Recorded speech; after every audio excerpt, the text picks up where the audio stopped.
absolutely excellent. You've learned so much from your personal experience. You know, when I started introducing you, I said it wouldn't be just book knowledge or what you learned from learning how to become a coach, but it will come from the wealth of your own experience.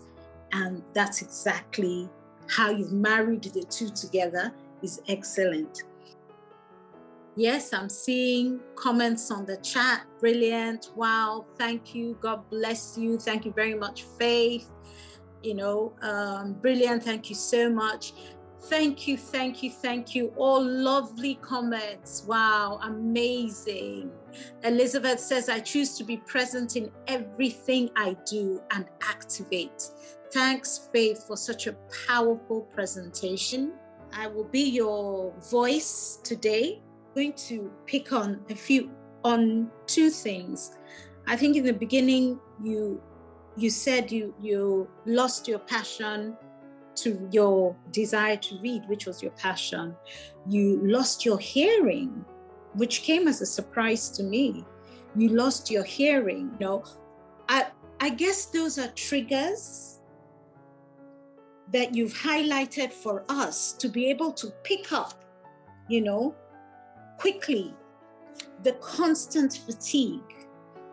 I've heard, the forgetfulness.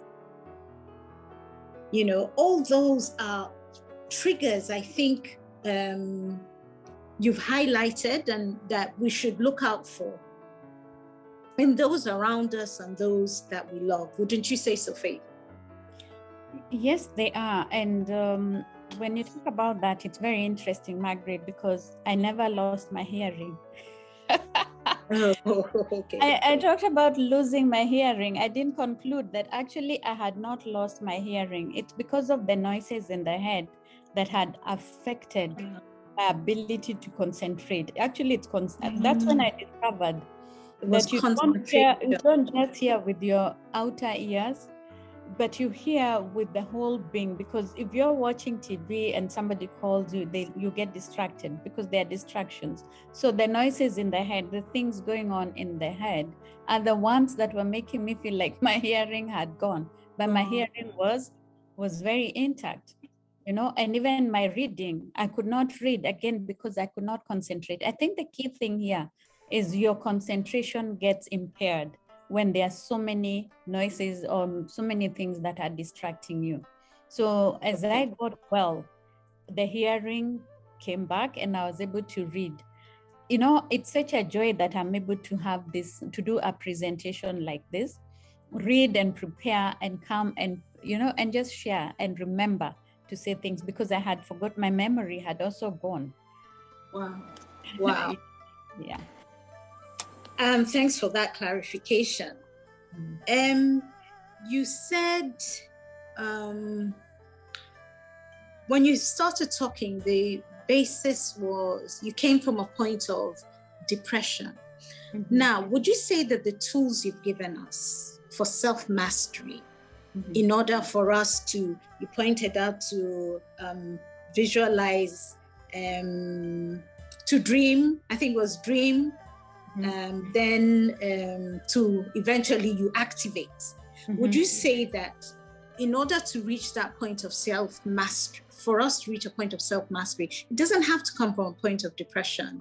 Can we use these tools for absolutely everybody that wants to achieve greatness or to understand self first, to improve character? I like what you said about the Bible. So to improve character, all of that, it doesn't have to be because you've come from a point of depression, but it could also be, a point where you feel, okay, I want to be a better person. You talked about resetting. The beginning of 2022, everybody's been talking about reset. So I guess you would say that these are tools that we can use to reset. Yes, those are tools that we can use to reset. I gave one of my stories, and my whole life is not about depression. There's so many beautiful stories about my life.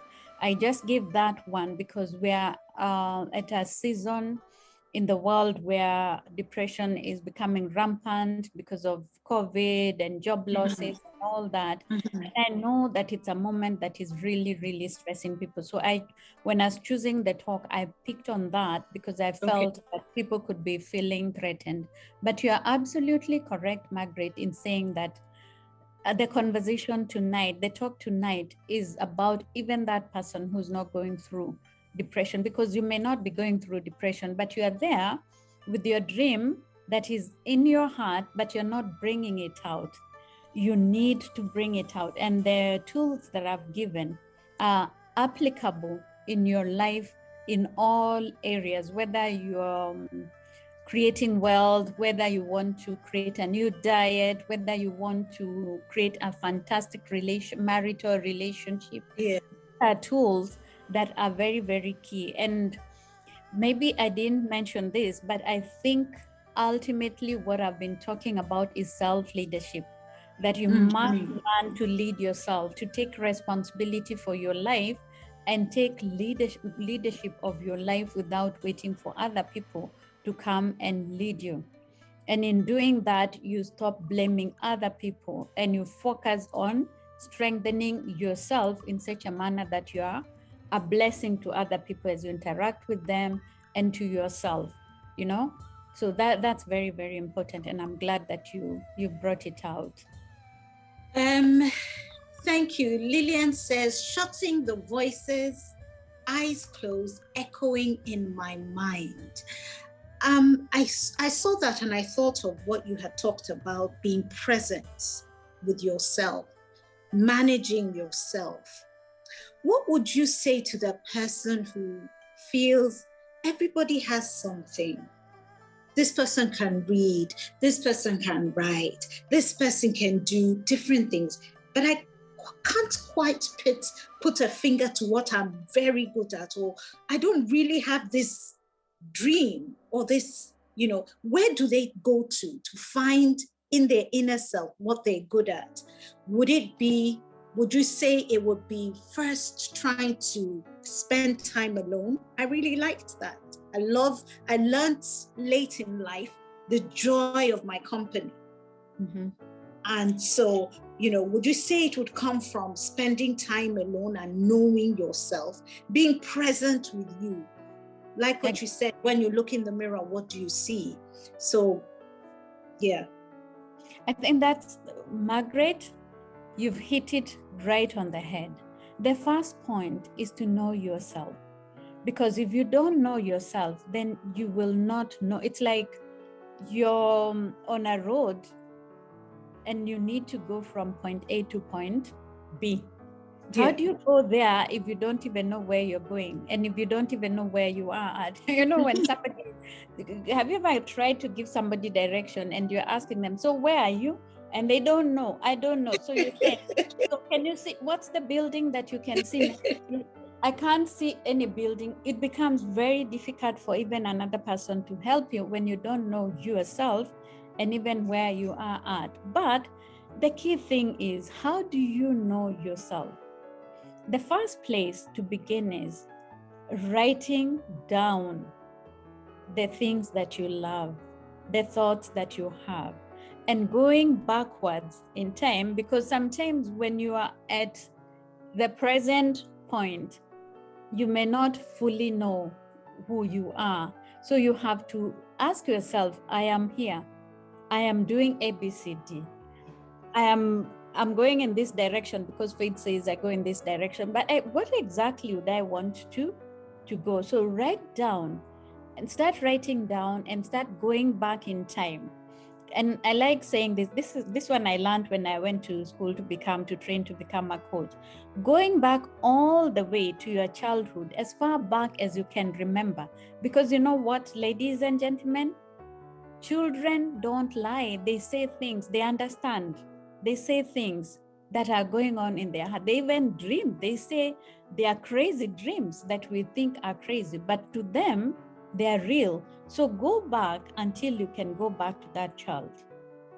And you will see a pattern as you write things back, as you go back in time.